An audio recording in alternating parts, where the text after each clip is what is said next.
I was asked to give a short anecdote about Srila Prabhupada's books in my life.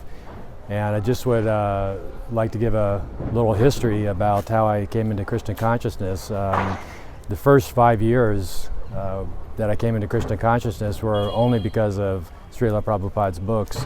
I was introduced first to the Bhagavad Gita, which I read, and then I read Srimad Bhagavatam, and then I continued reading the rest of his books and read some of them several times. And this was before I had met any devotee other than the original devotee that had introduced the book to me.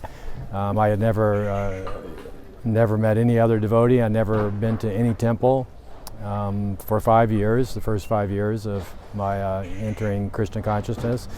And the first temple I went to was in Mumbai, actually, in India. So I really felt personally the impact of Srila Prabhupada's books in my life and also my wife's life.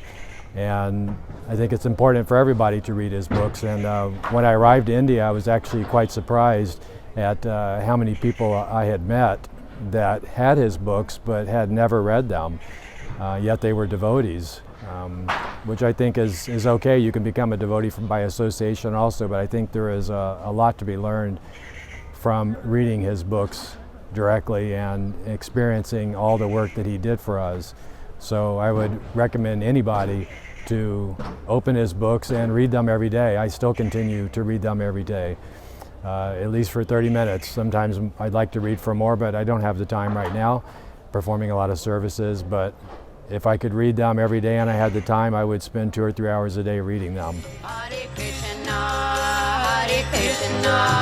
Krishna